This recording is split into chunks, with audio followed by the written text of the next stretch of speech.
Hey, faithful listener, grab your cup of coffee and experience the Bible in a way you never have before. P40 Ministries is a podcast that goes through the Bible cover to cover. It's an awesome narrative that focuses your mind and prepares your heart for God to speak. So join your host, Jenn, for a biblical podcast that's hilarious, informative, imaginative, and fun. The P40 Ministries podcast. Listen now as we go through the book of Leviticus. Hey guys, this is your host, Jenn, with the P40 Ministries podcast. Thank you so much for tuning in to the podcast episode this morning to talk about another sacrifice from the book of Leviticus. Woo! So when I was researching all of these sacrifices, which took me a really, really long time because I had so many questions about these sacrifices.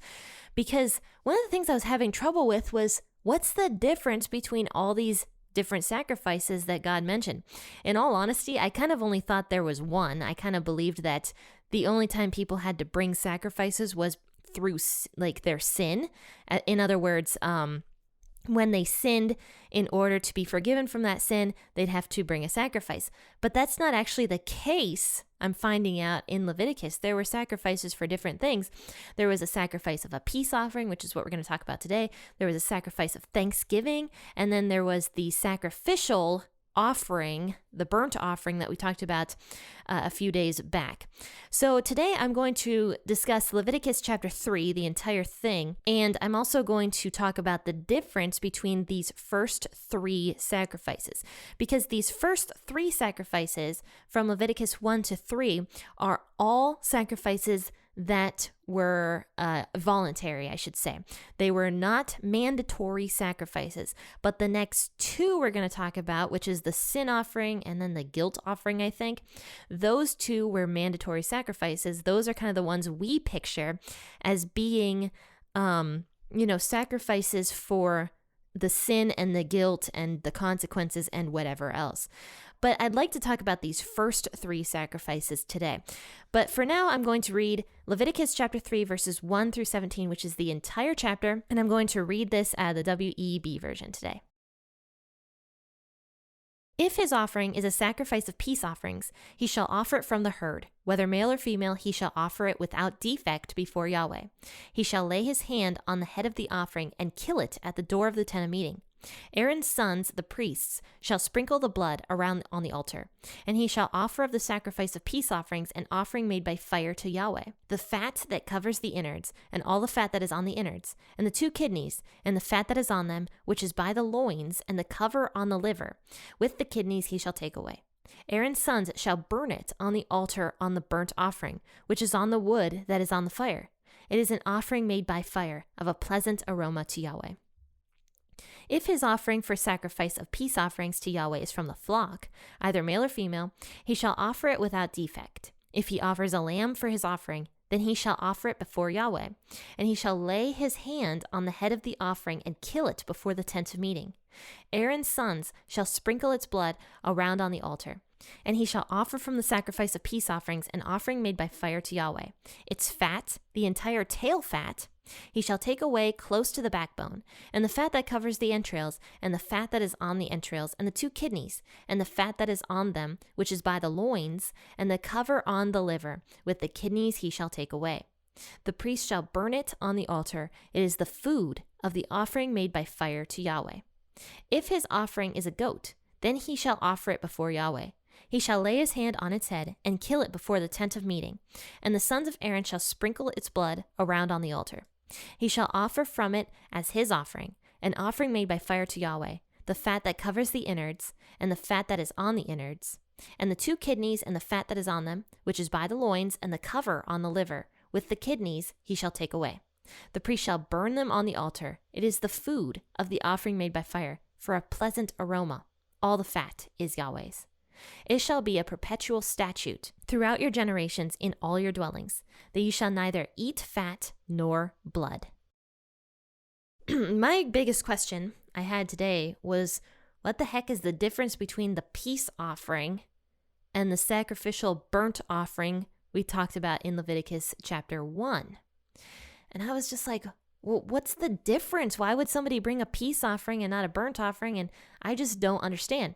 So I did a lot of research today, a lot of research. This took me probably a handful of hours to talk about this today so that I can really help you guys understand and help myself understand what is going on here in Leviticus 1 through 3.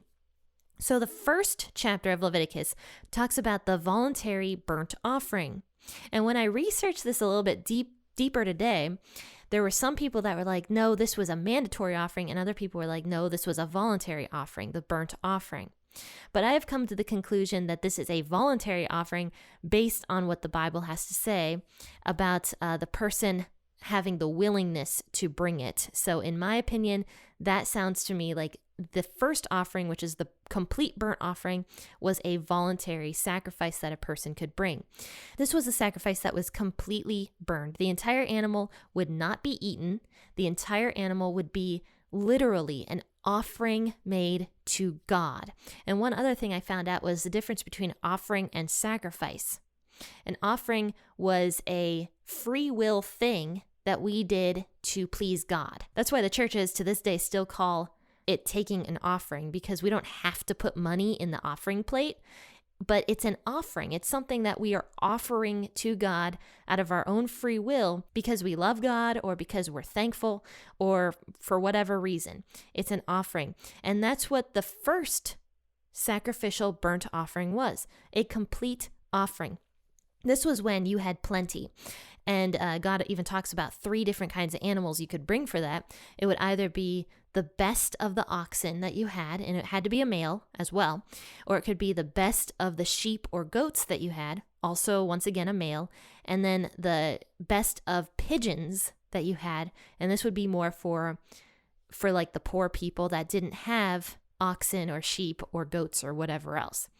So they could bring pigeons and do this as a complete burnt offering. So at this point, the people would bring these offerings, and this would be a hard thing, because ox and sheep and goats, especially the best of the best, because these animals had to have no flaws whatsoever. They had to be literally perfect. And I was reading something, I don't know if this is completely accurate or not, but I was reading something today that said that the priests would actually check the animal inside and out to make sure that it had literally no defect. But actually, now that I'm saying it, it makes a lot of sense, because this animal that these people were bringing as a voluntary burnt sacrifice literally had to be pretty much perfect. It could not have any skin diseases. It could not have any broken legs or any blind eyeballs or anything like that. And the insides had to be good too. There couldn't be any issues on the inside of the animal either. This had to be literally a perfect gift that the person was bringing to God out of his own free will. And the purpose of this sacrifice is not only to show complete dedication to God and love for God, because that's the first and greatest commandment, don't forget, is to love God above everything else. And so this sacrifice was to show a complete commitment to God, that you weren't going to eat part of this animal, you weren't going to give it away and only give part of it to God. No, this entire thing had to go to God, and it had to come from your own bounty of animals. So this today would be similar to like giving God, I don't even know, something expensive, just fully giving something out of your own abundance to God or to the church or something as a free will offering that you choose to give. And it's kind of funny because yesterday we actually talked about the woman who gave the alabaster jar of ointment to Jesus. So it's kind of funny that these two things are lining up so well between the Old Testament and the New Testament, just a free will offering. Because you remember in Mark, that woman, Mary, brought Jesus the alabaster jar of perfume that was worth a year's wages. That would be similar to what these people in Leviticus chapter 1 were doing, was bringing from their own bounty to completely, fully, 100% give a gift to God. So that was the purpose of the burnt offering in Leviticus chapter 1. Symbolically, though, the burnt offering in Leviticus 1 is similar to what Jesus' sacrifice was on the cross. Firstly, he was completely perfect. He had no sin whatsoever. And he was a son. He was God's son, showing almost the symbolism of the male animals being similar to Jesus. You know, they had to be perfect. They had to be male. They had to be without blemish. And that was everything that Jesus was for us. So then the second sacrifice that we talk about is the Thanksgiving sacrifice of the grain offering. We found that in Leviticus 2, and I went more into depth on that in Leviticus 2. But that was also a free will offering. And even the poorest of the poor people could bring a grain offering to God. And this was out of their own bounty once again. And this would be an offering of thanksgiving. But it wasn't necessarily an offering of complete dedication to God like the burnt offering was. Because remember, the burnt offering of the animals, that was something that was fully given to God out of your bounty. But the grain offering, you could bring as much as you wanted or as little as you wanted, depending on how much income you had. And you could bring that as thanksgiving to God, but only part of that offering was burned on the altar. So part of the grain offering would be given to God as a memorial, it says. It would be burned completely on the altar, and then the rest of the grain would be given to Aaron and the sons as their portion of the grain offering. And this was done so that the priests could constantly be fed, that they would be taken care of, because we'll find out later on that the Levite clan, which ended up being the priests, didn't actually have an inheritance of land. They kind of lived everywhere, and they were fully supported by the people to do and to continue their priestly duties. This was part of what the grain offering was. It wasn't fully for God. It was also for the priests and for their work that they were doing as well. So I kind of consider this almost like a tithe nowadays to the church. You know, we give our money to the church, and a lot of that is given to missionaries, and it's given to the maintenance of the building, but it's also given to the church staff and the pastor, which is kind of similar to what the grain offering was done for back in Leviticus chapter 2. But that would be a thanksgiving offering that a person could bring when they were thankful to God and thankful for the bounty that God gave them. Now, the grain offering also did have a mandatory aspect to it, which we'll talk more about that later. But the mandatory aspect was only during, I think, once or twice a year, which was the first fruits. It was called the first fruits offering, when people had to give the first of what they grew in their farms. The first of that and the best of the first had to go to God, and that was mandatory. But that was only, I think, like once or twice a year that people had to do that, I believe. But we'll talk about that later. Now this, what we talked about today, is the peace offering. And the peace offering, as we see here, only part of the animals are burned. The peace offering was once again completely voluntary. Nobody had to give the peace offering if they didn't want to. But the peace offering was symbolizing peace with God. And I mean, there's so much symbolism that we can take from the peace offering. I mean, if you look at it, only the inside of the animals were burned. The rest of the meat could go back to the person who brought the animal. And at this point, those people could have a feast with the rest of the meat of the animal with their family members. The people bringing the peace offering could bring it to show that they basically had a peace with God. It was an offering to continue to have this peace with God. And like I said, with the inner parts of the animal, you know, peace comes from within inside. So when the insides of the animal was burned, it's almost like a symbolic kind of gesture that peace comes from within inside, and God would give these people peace. And it actually says that the peace offering was a pleasant aroma to Yahweh. And same thing with this peace offering. The animals would be brought, and the man who brought them would have to put his sin on this animal by laying his hand on the animal and then by slitting the animal's throat. So it was a very humane way to kill these animals. And it was also, I wouldn't say identifying with the animal, kind of. Actually, let me switch to the AMP version. They were really, really cool. It says in verse 2 of Leviticus 3, he shall lay his hand on the head of his offering, transferring symbolically his guilt to the sacrifice, and kill it at the door of the tent of meeting. And then the blood would be sprinkled on and around the altar. So this animal had to be without blemish. Once again, it could be either male or female. It didn't matter, but it just had to be a very good, practically perfect, if not perfect, animal that the people were bringing to offer as a peace offering to God. And this peace offering kind of symbolized like fellowship with God. Part of the meat could get taken home. I often think of sharing a meal with a person as a very peaceful event. I am extremely food motivated. I talk about food too much on the podcast. So food kind of speaks to my soul a little bit. And my husband jokes with me all the time about how much I love food. But, you know, food is a very peaceful kind of thing. And we often see in the Bible, different clans and different tribes were making like peace between each other. A meal would be shared. You know, symbolically, food has a lot to do with like inner peace in my mind. At least it really makes sense to me because of how food motivated I am and how much I love eating a good meal with people. Yeah, so the part of the meat would get taken home and it would be shared amongst the family members. They'd have a big, nice, peaceful party, I imagine. And I believe also part of the meat would go to the priests as well.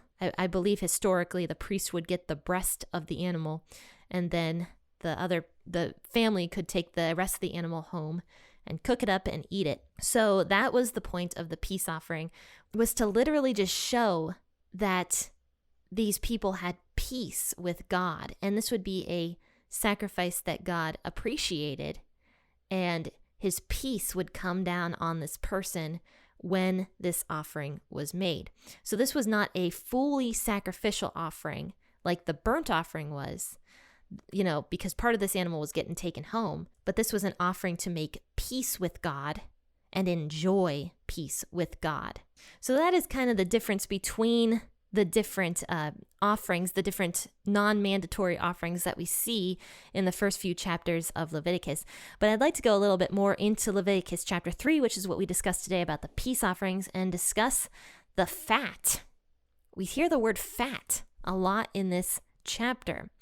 So in these days, in ancient culture, fat was considered the best of the animal. The fat was where the animal stored its energy, and that's what the people wanted to eat. But the fat also produced a lot of different kind of worms, like tapeworms and whatever else, that would make the people sick sometimes if they ate the fat. So God says at the very end of this chapter that the fat belongs to him because it was considered the best part of the animal, the most delicious part. And actually there's one animal, I believe the lamb, that the fat tail on the lamb was apparently considered like a filet mignon back in these days, in ancient days. People loved the tail of the lamb, and it was extra fatty as compared to nowadays, I learned. So people loved the tail, wanted to eat the tail, but God says that tail, when you offer the peace offering, that belongs to me as well, because it was a very fatty portion. And once again, fat being consumed back in these days could have not wanted effects and make people very sick. So the fat had to be offered to God, as well as the insides of the animal, some of the stuff that wasn't as healthy to eat, because who knows how it was prepared back in those days, but all that stuff belonged to God. The liver, the kidneys, the fat that's all over the entrails, which I'm going to be 100% honest with you guys, I don't know what entrails means. I'm going to guess it just means like all the stomachy stuff. I'm just going to say that, but if I'm wrong, please forgive me. But anyway, the fat and the insides went to God. So then it says here at the very end, in verse 17, God says to Moses, "It is a permanent statute for your generations, wherever you may be, that you shall not eat any fat or any blood." When I was looking this up, I'm like, how can people truly not eat any fat whatsoever or any blood whatsoever? Because no matter how well you drain that animal or how much fat you remove from that animal, you're still going to be consuming some fat and you're still going to be consuming a small portion of blood. But that's kind of the point.